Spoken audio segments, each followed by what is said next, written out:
Siamo all'interno del Grand Hotel Adriatico con l'autore di un libro molto interessante. Siamo con Gioele Magaldi.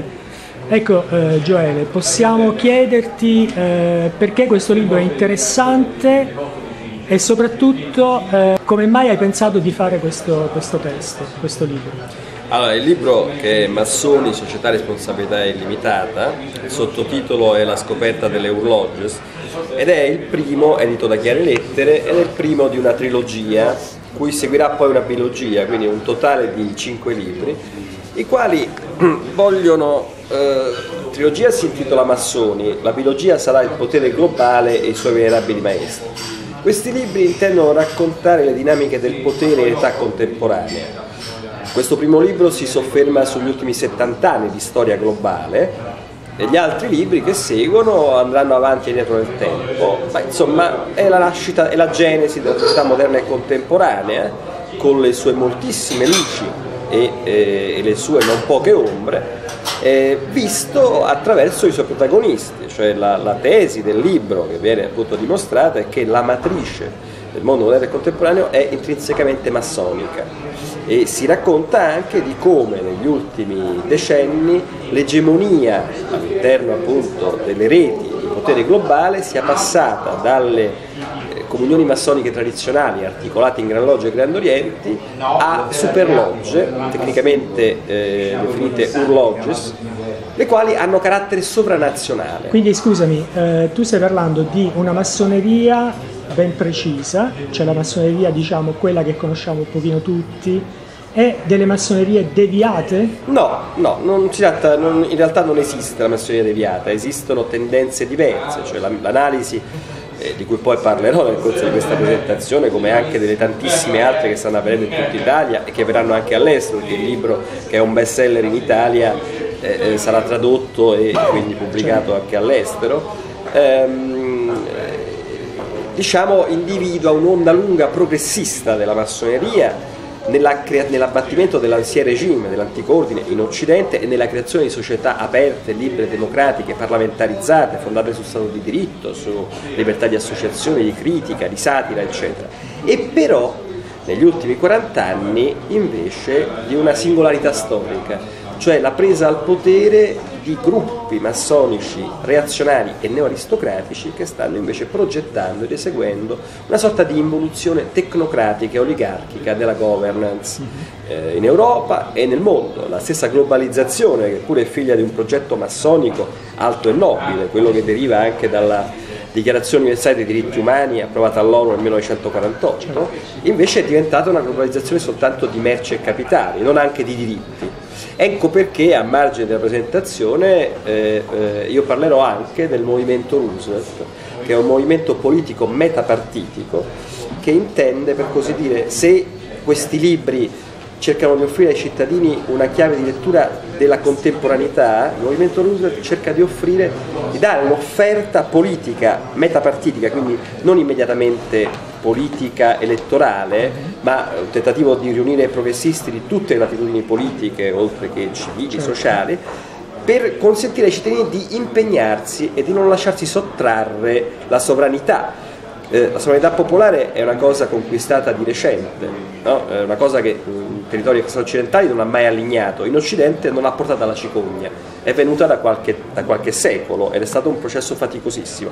Oggi, da parte di alcune elite massoniche reazionarie, c'è un tentativo di svuotamento di questa sovranità popolare e della stessa democrazia. Ecco. Sì, ma noi scusami, noi già diciamo una certa parte di sovranità è già stata ceduta. Sì, dai nostri governanti, cioè, con quale diritto loro si sono arrogati di poterla così regalare? Praticamente è stata regalata. Se noi vediamo in Europa, praticamente la sovranità, la nostra sovranità è stata data.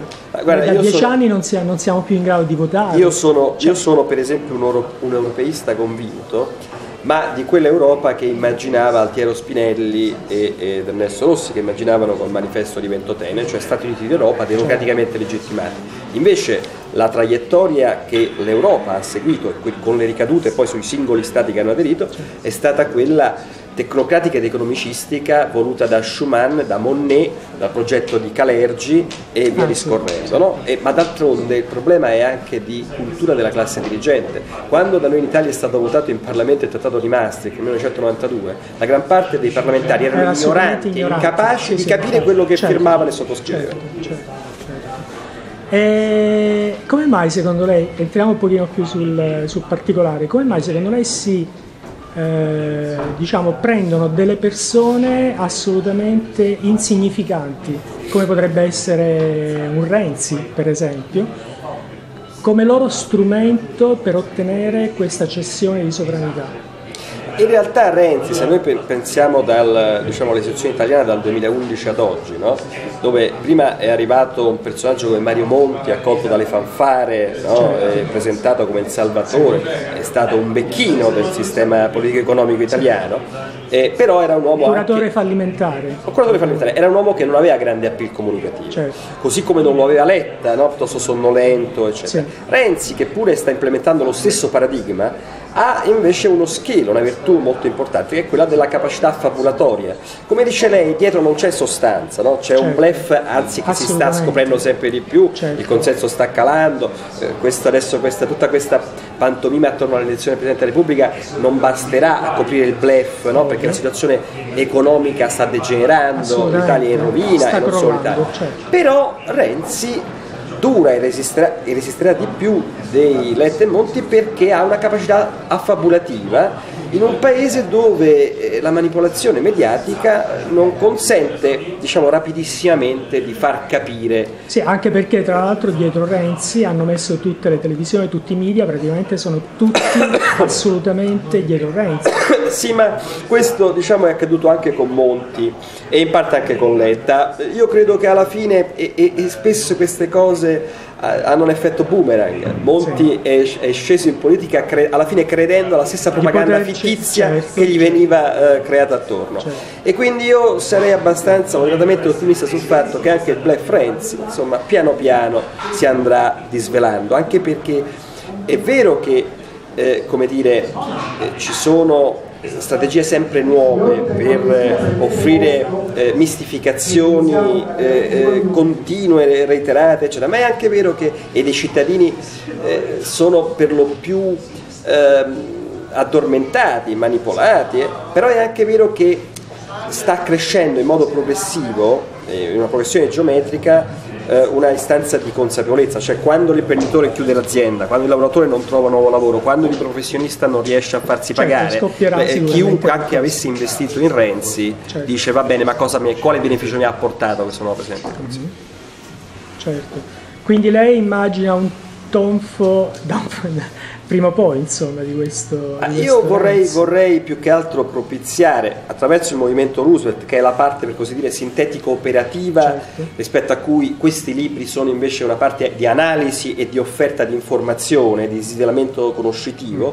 Attraverso il movimento Roosevelt noi vorremmo concorrere e far concorrere una massa importante di cittadini nel dare un'alternativa. L'alternativa non è tanto a Renzi, l'alternativa è a un paradigma di cattiva governance antidemocratica e oligarchica dell'Europa. Cioè il problema non è Renzi, perché morto un Renzi se ne fa un altro, così come dopo Renzi, Monti è venuto Letta. È stato identificato come un burattino della finanza. Al di là adesso di chi è burattino, di chi compartecipa del copione, di chi scrive un po' la sceneggiatura insieme agli altri, un baraccone, non è questo il punto, è il paradigma.